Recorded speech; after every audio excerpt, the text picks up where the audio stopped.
Hello दोस्तों, मैं संदीप गोयल आप सभी का पिनेकल कोचिंग सेंटर के इस ऑनलाइन प्लेटफॉर्म पे स्वागत करता हूं और उम्मीद करता हूं कि आप सब बहुत अच्छे होंगे और अपने एग्जाम की बढ़िया तैयारी भी कर रहे होंगे।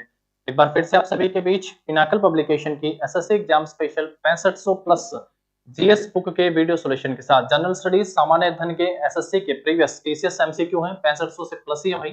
चैप्टर वाइज बुक आप सबके लिए अवेलेबल है। हिंदी मीडियम में भी बुक अवेलेबल है और जो बच्चा इसको इंग्लिश मीडियम में लेना चाहे उसके लिए भैया इंग्लिश मीडियम में भी अवेलेबल है। 2024-25 के अपकमिंग एग्जाम के लिए जो है ये बुक आप सबके लिए काफी हेल्पफुल रहने वाली है। चलिए, जैसा मैंने आप सबसे कहा वीडियो सॉल्यूशन हम लोग इसका करने वाले हैं। क्लास स्टार्ट कर लेते हैं।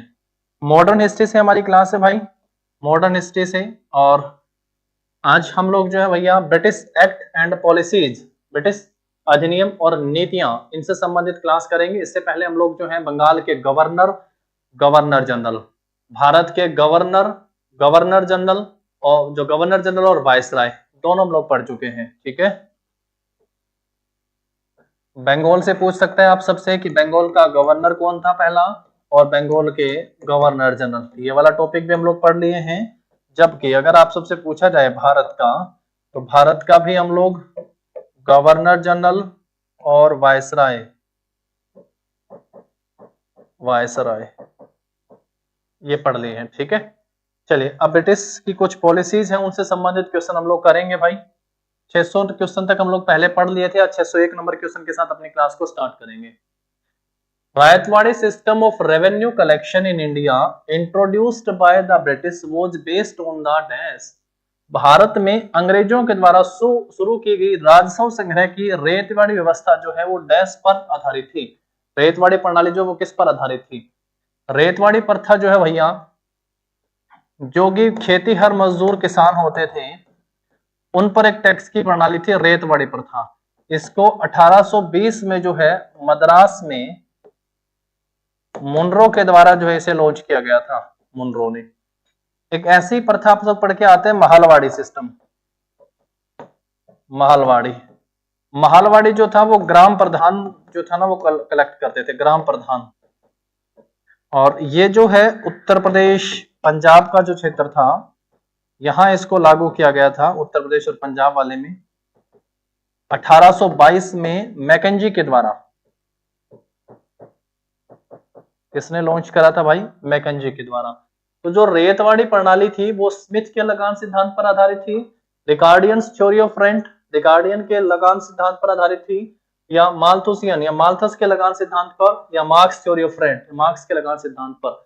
वह बिल्कुल आप देखेंगे, इसको नया नवेला क्वेश्चन है ये जो है, रिकॉर्डियन थ्योरी ऑफ रेंट, रिकॉर्ड के लगान सिद्धांत पर जो है आधारित थी। ऑप्शन जो होगा इस क्वेश्चन का बी सही आंसर होगा। नेक्स्ट पे आते हैं। When was the Secretary of State for India made responsible for the government of British India by bringing about changes in the home government? गृह सरकार में परिवर्तन करके भारत के राजस्व सचिव को ब्रिटिश भारत की सरकार के लिए कब उत्तरदायी बनाया गया था? राजस्व सचिव को ब्रिटिश सरकार के लिए उत्तरदायी बनाया गया था। राज्य सचिव की स्थापना ही, राज्य सचिव की शुरुआत ही जो है वो कब की गई थी? 1858, 1833, 1857, 1813। 1833 में क्या होता है भैया? 1833 का चार्टर एक्ट आता है, चार्टर एक्ट। उससे पहले 1813 में आया, तो 20 वर्षों के लिए फिर से बढ़ा दिया गया था। फिर 1833 में चार्टर एक्ट आता है। इस एक्ट के तहत जो है कौन था इस समय? विलियम बेंटिक, विलियम बेंटिक इस एक्ट को पास करता है और बन जाता है first governor general of India, first governor general of India. इसके समय के साथ मैंने आप सबको कहा है 1829 में जो 1829 में सती प्रथा को बैन कर दिया गया था, बैन और इलीगल और पुनिशेबल कर दिया गया था। 1857 में रिवॉल्यूशन होता है भाई, 1857 की क्रांति आती है। और इस समय कौन था? कैनिंग था। अगर पूछा जाए, Canning was the governor general of India. Canning जो है वो कौन था भैया? भारत का गवर्नर जनरल हुआ था। इसी क्रांति के बाद भैया भविष्य में ऐसा कुछ ना हो तो सारा का सारा जो है भैया राज किसके पास चला गया था? ब्रिटिश क्राउन के पास चला गया था। और अधिनियम आता है भारत शासन अधिनियम 1858 के तहत ऐसा हुआ। यानी इस क्वेश्चन का सही आंसर क्या होगा? ऑप्शन ए, 1 नवंबर 1858 को जो है महारानी विक्टोरिया को भारत की सम्राज्ञी घोषित किया गया था। ये पॉइंट भी ध्यान रखना है। और अभी से जो है भाई भारत के राज्य सचिव जो है वो जिम्मेदारी बन गई थी उनकी, किसके प्रति भाई? ब्रिटिश सरकार की। चलो आगे बढ़ाते हैं फिर, यहाँ से दोनों ही पॉइंट आप सबको ध्यान रख लेने। कैनिंग जो है भैया गवर्नर जनरल ऑफ इंडिया भी था, एंड इसी अधिनियम के बाद कैनिंग क्या था? फर्स्ट वायसराय था। कैनिंग जो है वो कौन था? First viceroy. नेक्स्ट पे आते हैं, in which year was the, famous है भैया ये, vernacular press act enacted in British India. British Bharat में देसी प्रेस अधिनियम किस वर्ष लागू किया गया था? वर्नाक्युलर प्रेस एक्ट, सरकार के खिलाफ कुछ भी बोलेंगे तो प्रेस की संपत्ति को जब्त कर लिया जाएगा, ये वर्नाक्युलर प्रेस एक्ट। अच्छा, इसको निरस्त कब कर दिया गया था? वापस कब ले लिया गया था? तो 1881 में इसको वापस ले लिया था। किसने वापस लिया था? उस समय था भैया भारत का वायसराय रिपन। 1881 में फर्स्ट कंप्लीट सेंसस भी होती है, फर्स्ट कंप्लीट सेंसस, वो भी रिपन के समय हुई थी। 1881 में ही जो है लोकल सेल्फ गवर्नमेंट आता है,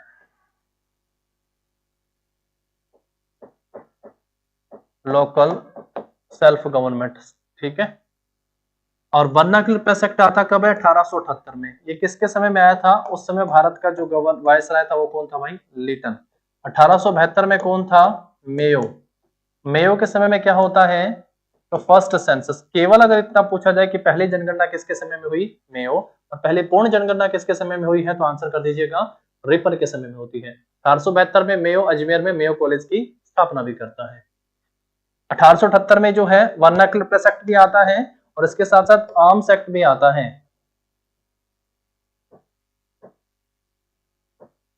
आर्म्स एक्ट भी जो है ये भी आता है 1878 में, इसी के समय की बात है, ठीक है भाई। चलो आगे बढ़ाएंगे फिर क्लास हम लोग, नेक्स्ट क्वेश्चन पे चलेंगे इसके बाद। चलिए आगे बढ़ाते हैं फिर, इसके बाद हम लोग नेक्स्ट क्वेश्चन पे आते हैं। The rule of English east India company was ended in British India under the government of India act dash. Bharat सरकार अधिनियम डैश के अंतर्गत ब्रिटिश भारत में अंग्रेजी ईस्ट इंडिया कंपनी का शासन समाप्त कर दिया गया था। औपचारिक रूप से ब्रिटिश ईस्ट इंडिया कंपनी का शासन समाप्त कर दिया गया था। अब रूल जो है वो किसके पास चला गया था ब्रिटिश भारत में भैया? अब जो है वो क्राउन के पास रूल चला गया था, सीधा महारानी के नियंत्रण में थे।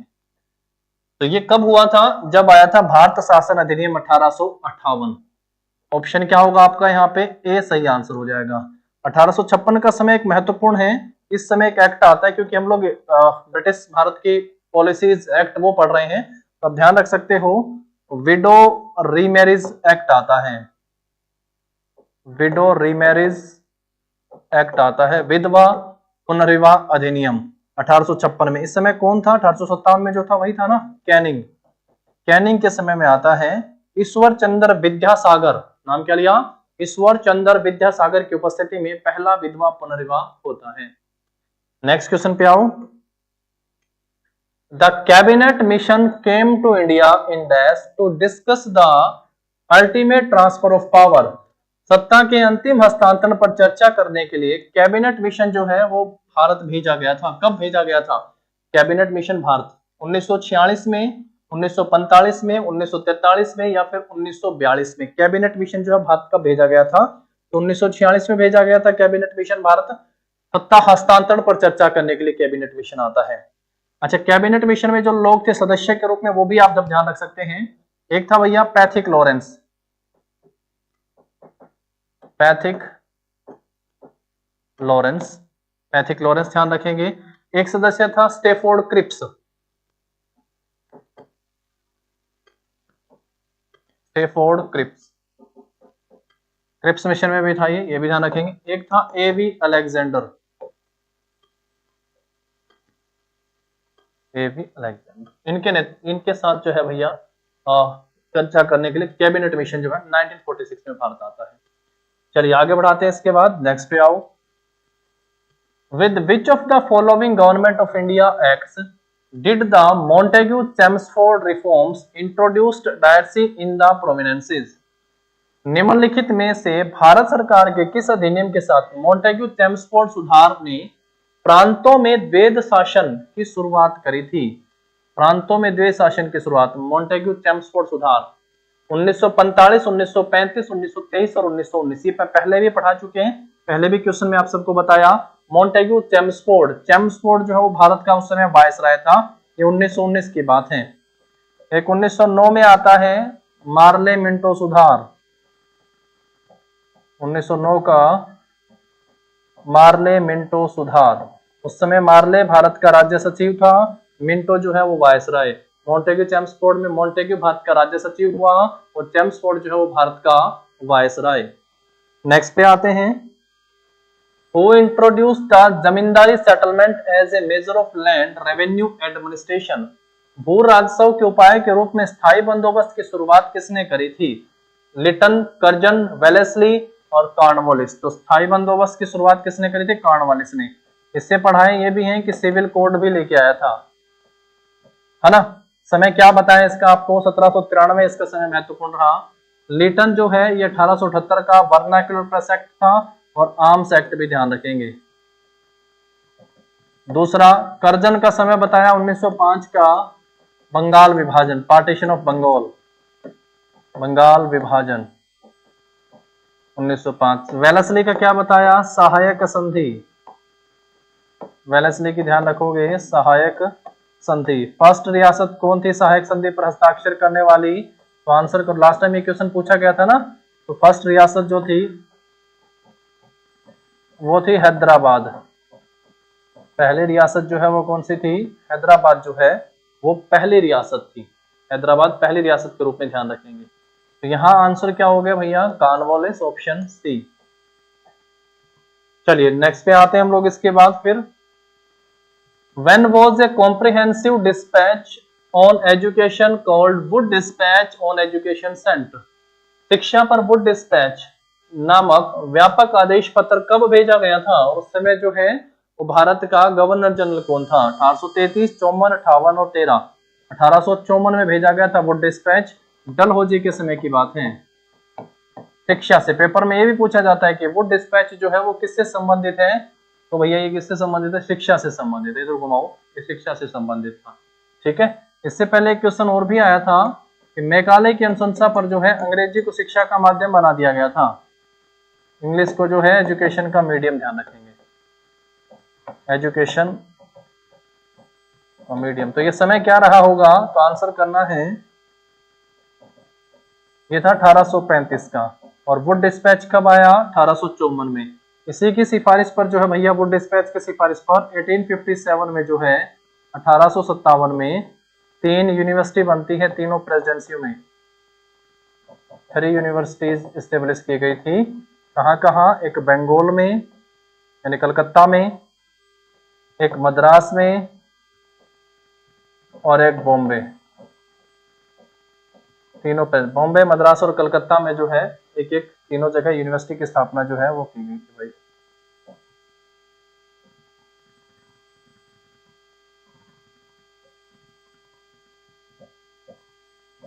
ये ध्यान रखना है आपको यहां से। 1857 में, ये किसके समय की बात है? ये कैनिंग के समय की बात है। यूनिवर्सिटी स्थापित इसी के सिफारिश पर की गई थी, कैनिंग के समय में। ये आया था उस समय डलहौजी का कार्यकाल चल रहा था। नेक्स्ट पे आएंगे। In 1942 the British government sent the dash mission to India. 1942 में ब्रिटिश सरकार ने भारत में डैश मिशन भेजा था। 1942 में कौन सा मिशन भेजा था? Cripps, Linlithgow, cabinet, Lansdowne. Cabinet तो पहले पढ़े, 1946 की बात है। कौन सा मिशन भेजा था भैया? तो क्रिप्स मिशन भेजा था। क्रिप्स मिशन महात्मा गांधी ने इसे जो है आउटडेटेड या पोस्ट डेटेड जो है वो चेक कहा था। Cripps mission 1942। यहां मैंने एक पॉइंट ये भी बताया था लास्ट टाइम, 1942 में क्या होता है? भारत छोड़ो आंदोलन। महात्मा गांधी के नेतृत्व में भारत छोड़ो आंदोलन हुआ। और भारत छोड़ो, छोड़ने को क्या कहते हैं? गो कहते हैं। नहीं, गो को ऐसे बोलो, लिनलिथगो कहते हैं। क्या कहते हैं? लिनलिथगो। यानी भारत छोड़ो आंदोलन के समय जो है भारत का वायसराय था वो कौन था? लिनलिथगो। उस समय भारत का वायसराय था। चलो आगे बढ़ाते हैं इसके बाद। नेक्स्ट क्वेश्चन देखिए, अब ये काफी बड़ा है। The question consists of two statements, namely assertion A and reason or. Use them to choose the correct alternative. First जो है यहाँ पे अधिकतम assertion first A, during the British rule India's export exceeded the import leading to surplus of balance of trade. Reason,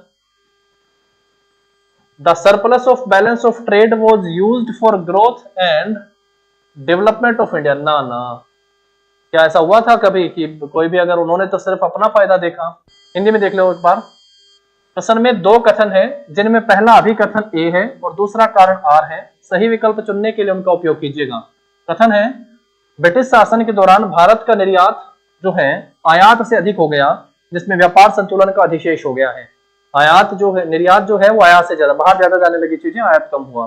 कारण व्यापार संतुलन के अधिशेष का उपयोग जो भारत में क्या विकास उत्थान और के लिए क्या गया था? नहीं, ये तो ब्रिटिश ने अपने लिए करा था। तो मतलब आर तो कतई सही नहीं है। तो यानी यहां से हमारा ऑप्शन देखो क्या होगा, ए सत्य है, आर सत्य है, ये गलत है, आर सत्य है, ऑप्शन डी में हो जाएगा। क्या हो जाएगा भाई आपका इसका सही आंसर? Option D. एक बार पूरे सभी जो है स्टेटमेंट को पढ़ो पूरा। तो जो दूसरा पॉइंट है उसको देखते आप सबको क्लियर हो जाएगा भाई कि क्या बात कही गई है बी पॉइंट को। नेक्स्ट पे आओ।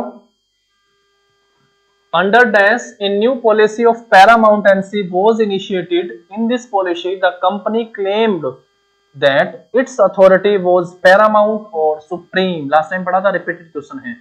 Hence its power was greater than that of Indian states. Hindi में देख लीजिएगा। किसके नेतृत्व में सर्वोच्चता की नीति, ये इसी के साथ बस पेपर में पूछा जाता है हमेशा क्वेश्चन।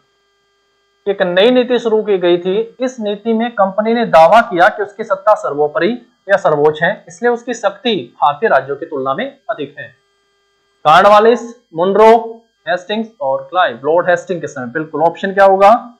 सी सही हो जाएगा। क्लाइव पढ़ के आते हैं भैया, फर्स्ट गवर्नर ऑफ बंगाल।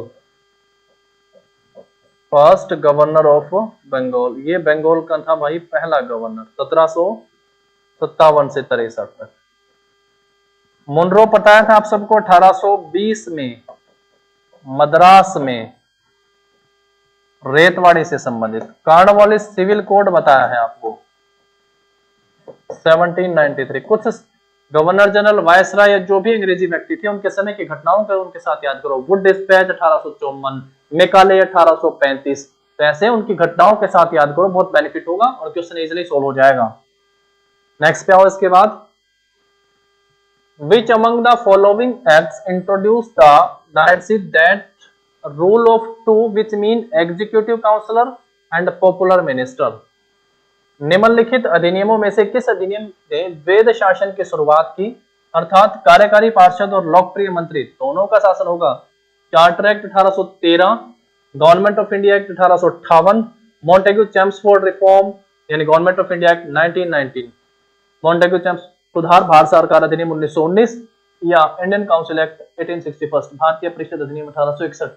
तो सही आंसर क्या हो जाएगा भैया? पहले भी आ चुका है, प्रांतों में द्वैत शासन की शुरुआत मॉन्टेग्यू चेम्सफोर्ड सुधार अधिनियम के तहत की गई थी। तो ऑप्शन क्या होगा आपका यहाँ पे? इसका सही आंसर हो जाएगा। ठीक है भाई, चलो नेक्स्ट पे आओ।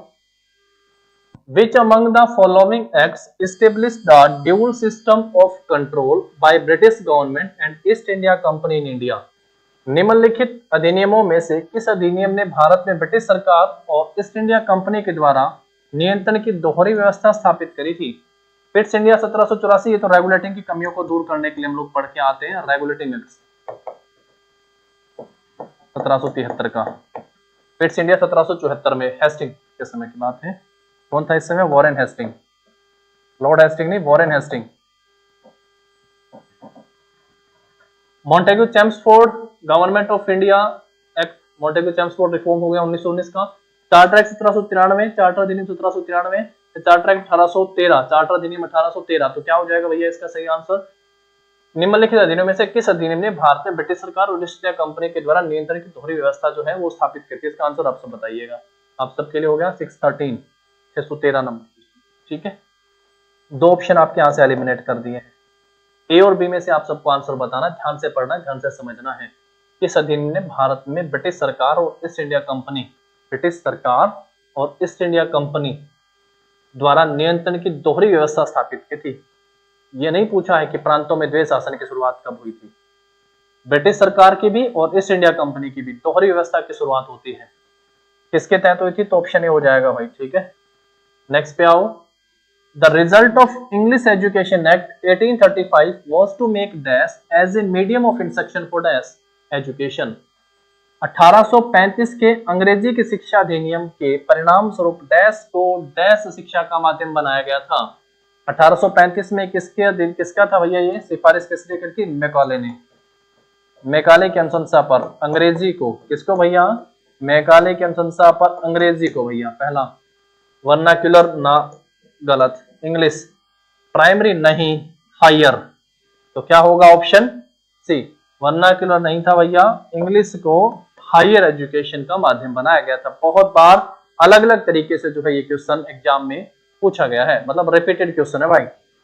नेक्स्ट पे आओ। Which among the following acts discarded the diocese system as the provincial level and allowed for the emergence of popularly elected provincial legislatures?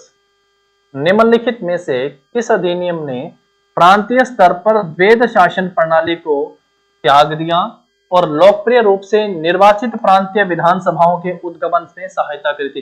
प्रांतों में द्वैध शासन प्रणाली को त्याग दिया था भाई किसने? चार्टर अधिनियम 1793, Montagu Chelmsford 1919, government of India 1935, Pitt's India. Pitt's India तो ब्रिटिश ईस्ट इंडिया कंपनी और ब्रिटिश सरकार के दोहरे शासन की बात करता है, गलत हो गया है। मॉन्टेग्यू चेम्सफोर्ड प्रांतों में दोहरे शासन की बात करता है, लेकिन क्या करें? प्रांतीय स्तर पर द्वैध शासन प्रणाली को त्याग दिया और लोकप्रिय रूप से निर्वाचित प्रांतीय विधानसभाओं के लिए। तो ये था government of India act 1935। Option क्या हो जाएगा आपका यहाँ पे इस क्वेश्चन का? सही आंसर हो जाएगा भैया। तो थोड़ा एक बार स्टेटमेंट को अगर पढ़ेंगे ना आप लोग तो चीजें क्लियर होती चलेंगी, ठीक है ना। जैसा मैंने आप सबसे कहा था 1793 का तो सिविल कोड से आप सबको याद कराया चार्टर एक्ट 20-20 साल बाद आते थे। 1793 के बाद कब आया? 1813 चार्टर। 1813 के बाद कब आया? 1833 का चार्टर आया, ठीक है। उसके बाद कब आया था? तो 53 के बाद फिर पढ़ के आते हैं 1858 का भारत शासन अधिनियम आ गया था, है कि नहीं। मॉन्टेग्यू चेम्सफोर्ड में प्रांतों में द्वैध शासन की शुरुआत होती है, मतलब कि गलत हो गया है। पिट्स इंडिया बताया ब्रिटिश और सरकार और ईस्ट इंडिया कंपनी के दोहरे शासन की बात हो रही थी। ये गवर्नमेंट ऑफ इंडिया एक्ट है जिसने निर्वाचित विधानसभाओं की बात की। As a result of which act did Queen Victoria who was the monarchy of Britain also became the sovereign of British territories in India with the title of Empress of India in 1858, 1 नवंबर 1858 को। किस अधिनियम के परिणाम स्वरूप महारानी Victoria जो कि Britain की शासिका थी 1858 में भारत की मलिका की उपाधि या भारत की सम्राज्ञी की उपाधि के साथ जो है ब्रिटिश भारत की संप्रभु भी बन गई? कौन सा एक्ट आया था भैया? कोई चार्टर नहीं था, कोई रेगुलेटिंग नहीं था, गवर्नमेंट इंडिया काउंसिल ये नहीं था, क्या था भैया? Government of India act, Bharat शासन अधिनियम 1858। भारत शासन अधिनियम 1858 के तहत गवर्नर जनरल को क्या कहा जाने लगा? वायसराय कहा जाने लगा। नेक्स्ट पे आओ। The charter act of 1813 extended the East India company's rule in India to another year. 1813 के चार्टर अधिनियम ने भारत में ईस्ट इंडिया कंपनी के शासन को अगले कितने वर्षों तक के लिए बढ़ा दिया था? मैंने कहा था 20-20 साल बाद आए थे। 1793 में पढ़ के आते हैं। देखो 1773 में क्या आया था? रेगुलेटिंग एक्ट पढ़ते हैं, रेगुलेटिंग एक्ट। फिर क्या आया? 1784 में पिट्स इंडिया एक्ट आया। फिर क्या आया? 1793 में चार्टर एक्ट आया। फिर 1813 में आया चार्टर। फिर 1833 में आया चार्टर। फिर 1853 पढ़ के आते हो। फिर 1858 में आया था भारत शासन। तो कितने साल चल रहे थे भैया? 20 साल तक के लिए शासन को बढ़ा दिया था। तो ऑप्शन क्या हो जाएगा आपका यहाँ पे इस क्वेश्चन का जो है भाई? सही आंसर हो जाएगा। चलो नेक्स्ट पे आ जाओ। Which of the following reforms lead to the enactment of the Government of India Act of 1919? निम्नलिखित में से किस सुधार के कारण 1919 का भारत सरकार अधिनियम जो है वो लागू किया गया? 1919 पूछा है। मार्ले मिंटो यंग बंगाल आंदोलन नहीं, मार्ले मिंटो तो 1909 का है बताया था। मॉन्टेग्यू चेम्सफोर्ड 1919 का है और समय भी दिया है। तो मॉन्टेग्यू चेम्सफोर्ड रिफॉर्म जो है इसे लागू किया गया। प्रांतों में देश शासन प्रणाली किससे शुरुआत पे भी क्वेश्चन पेपर में पूछा जा चुका है। नेक्स्ट पे आओ। नेक्स्ट देखो, the objective of Simon commission was to day. Simon commission का उद्देश्य क्या था? 1927 में इसकी अनाउंसमेंट होती है। गठन की बात पूछेगा तो ध्यान रखोगे। बंबई पे पूछा गया है कि साइमन कमीशन जो है वो बंबई कब पहुंचता है, तो ये पहुंचा था भैया 3 फरवरी 1928 को। साइमन कमीशन जो है बंबई पहुंचता है। क्या डिसाइड करने के लिए साइमन कमीशन भारत आता है? डिसाइड इंडियाज पॉलिटिकल फ्यूचर, भारत का राजनीतिक भविष्य निर्धारित करना। डिसाइड इंडियाज रिलीजियस फ्यूचर, भारत का धार्मिक भविष्य निर्धारित करना। To decide India's educational future, भारत का शैक्षिक भविष्य निर्धारित करना। And to decide India's economic future, भारत का आर्थिक भविष्य निर्धारित करना। ऑप्शन पॉलिटिकल फ्यूचर जो है वो डिसाइड करने के लिए। ऑप्शन जो होगा आपका यहाँ पे ए सही आंसर हो जाएगा। तो decide India's political future. Simon commission जब भारत आए थे तो कौन कौन लोग थे इसमें? पैथिक लॉरेंस था,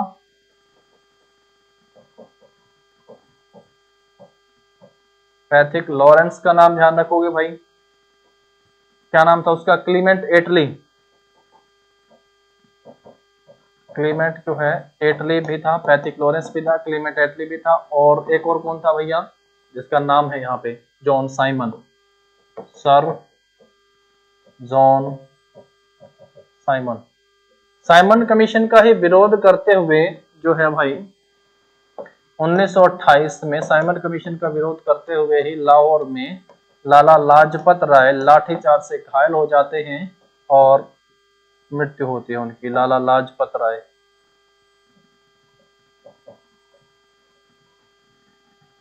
चलिए आगे बढ़ते हैं, फिर नेक्स्ट पे आते हैं। पॉलिटिकल भविष्य निर्धारित करने के लिए साइमन कमीशन भारत आता है। Which act of British parliament was also known as East India company act 1793। British संसद के किस अधिनियम को ईस्ट इंडिया कंपनी अधिनियम 1793 कहा जाता है? गवर्नमेंट ऑफ इंडिया एक्ट था? नहीं, वो तो 1858 से पढ़ के आते हो ना, गलत है। Regulating act? नहीं, 1773 में पढ़ के आए थे regulating act. Indian council act? गलत, 1861 में पढ़ के आते हैं। 1793 का हो जाएगा। चार्टर एक्ट जो है वो 1793 में। किस अधिनियम को ईस्ट इंडिया कंपनी अधिनियम 1793 में कहा गया? तो चार्टर एक्ट को कहा गया था। बताया भी चार्टर 1793 में, 20 साल बाद 1813 में आता है, फिर 20 साल बाद 1833 में आता है, फिर 1853 में आता है, फिर भारत शासन अधिनियम आता है 1858, फिर काउंसिल इंडिया एक्ट आता है 1861 पढ़ के आते हैं। चलो नेक्स्ट पे देखो, फिर पार्लियामेंट 1909 में पढ़ के आते हैं, मॉन्टेगू चेम्सफोर्ड 1919 में पढ़ के आते हैं, और 1935 का भारत शासन अधिनियम बहुत महत्वपूर्ण रहा। When was Gandhi Irwin pact sign? Gandhi Irwin समझौता कब होता है? गांधी इरविन समझौता, इरविन से मैंने एक पॉइंट आप सबको बताया है, 1931 में जो है Irwin Delhi as a capital इसका इनॉग्रेशन करता है। दिल्ली एज ए कैपिटल इसका इनॉग्रेशन कौन करता है? इनॉग्रेशन तो इरविन के द्वारा किया जाता है। पहले जो है कलकत्ता थी। उस समय 1930 में जो है सविनय अवज्ञा आंदोलन और दांडी मार्च की शुरुआत महात्मा गांधी जी कर चुके थे। उसी दौरान जो है 5 मार्च 1931 को गांधी इरविन समझौता होता है। 5 मार्च, इसे दिल्ली समझौता भी कहा गया है। किस नाम से भी जाना जाता है इसे दिल्ली समझौता भी कहा जाता है। और महात्मा गांधी जो है भैया फिर अपने सिविल डिसओबीडिएंट मूवमेंट सविनय अवज्ञा आंदोलन को स्थगित करते हैं और 1931 दूसरे गोलमेज सम्मेलन में भाग लेने के लिए लंदन पहुंच जाते हैं। उसके बाद वो सम्मेलन जो है वो कामयाब नहीं होता है, वापस आते हैं जनवरी 1932 में, फिर से महात्मा गांधी सिविल डिसओबीडिएंट मूवमेंट को स्टार्ट करते हैं और फाइनली अप्रैल 1934 में महात्मा गांधी जो है सविनय अवज्ञा आंदोलन को वापस लेते हैं, जो 1930 में स्टार्ट होता है। तो 1931 सही आंसर हो जाएगा, गांधी इरविन समझौता। नेक्स्ट पे आओ। When was the Champaran agrarian law passed by the British government? British सरकार के द्वारा चंपारण कृषि कानून कब पारित किया था? चंपारण सत्याग्रह पढ़ के आते हैं। महात्मा गांधी के द्वारा भारत में पहला सत्याग्रह चंपारण सत्याग्रह 1917 में राजकुमार शुक्ल महात्मा गांधी को निमंत्रित करते हैं चंपारण बिहार आने के लिए। तिनकठिया प्रथा खत्म कर दी जाती है, 1917 की बात है। कानून कब पारित हुआ फिर ये? 1918 में। 1918 में ब्रिटिश सरकार के द्वारा जो है चंपारण कृषि कानून को पारित किया गया था 1918 में। 1918 में गुजरात के खेड़ा में कर नहीं आंदोलन भी महात्मा गांधी के द्वारा चलाया गया था। 1917 में चंपारण का आंदोलन ध्यान रखेंगे। चलो नेक्स्ट पे आओ। 1919 रॉलेट एक्ट के लिए याद करो। Which act was passed by British parliament to control the territories of the East India Company majorly in Bengal in the year 1773। वर्ष 1773 में मुख्य रूप से बंगाल में ईस्ट इंडिया कंपनी के क्षेत्रों को नियंत्रित करने के लिए ब्रिटिश संसद ने कौन सा एक्ट अधिनियम पारित किया था? 1773 में क्या आया था? चार्टर नहीं सर, चार्टर 1793 अभी तो बताया है। Indian council act 1861, government of India की पहला 1858 से ध्यान रखोगे, और ये था रेगुलेटिंग एक्ट 1773। इसी के तहत 1774 में क्या होती है? कलकत्ता में पहले उच्चतम न्यायालय की स्थापना होती है। कलकत्ता में पहले उच्चतम न्यायालय की स्थापना होती है। पहले उच्चतम न्यायालय की स्थापना होती है और एलिजा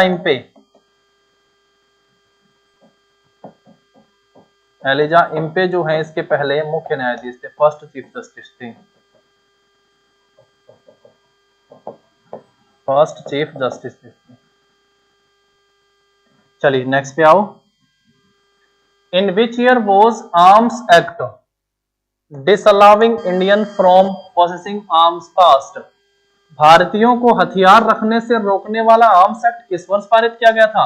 आर्म्स एक्ट भी और वर्नाक्युलर प्रेस एक्ट भी, दोनों का समय मैंने आप सबसे कहा है सेम ही था। वर्नाक्युलर प्रेस एक्ट कब की बात है? 1878 में। कौन पास करता है? तो ये लिटन के द्वारा पास किए जाते हैं। इसके द्वारा पास किया गया था भाई, लिटन के द्वारा। और वर्नाक्युलर प्रेस एक्ट को निरस्त किसने कर दिया था? ये भी बहुत बार एग्जाम में पूछा है, ध्यान रखोगे। 1881 में रिपन के द्वारा जो उसे निरस्त कर दिया गया था। भारतीयों को हथियार रखने से रोकने वाला आर्म्स एक्ट आया था 1878। नेक्स्ट पे आते हैं। In dash, the British government enacted the legislation banning the use of printed cotton textiles या cheat in England. Interestingly, this act was known as Calico Act. Dash में ब्रिटिश सरकार ने जो है भैया इंग्लैंड में छापेदार सूती कपड़े छींट के जो है इस्तेमाल पर पाबंदी लगाने के लिए कानून पारित करा, और संयोगवश इस कानून को कैलिको अधिनियम ही कहा जाता था। कब पास करा था भाई? तो वन लाइनर टाइप आप इसको याद कर लीजिएगा। 1720 में जो है ये एक्ट पास करा था ब्रिटिश ईस्ट इंडिया ने। तो ऑप्शन क्या होगा आपका यहाँ? ए जो होगा इसका सही आंसर होगा। 1720 सही आंसर होगा। ब्रिटिश सरकार ने इंग्लैंड में छापेदार सूती कपड़े छींट के इस्तेमाल पर पाबंदी लगाने के लिए कानून पारित करा था, और संयोगवश इस कानून को जो है कैलिको अधिनियम भी कहा जाता था।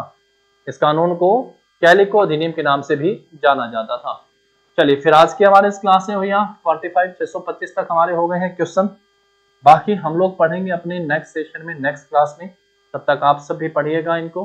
आप सबको आपके एग्जाम के लिए all the very best. Thank you and have a nice day.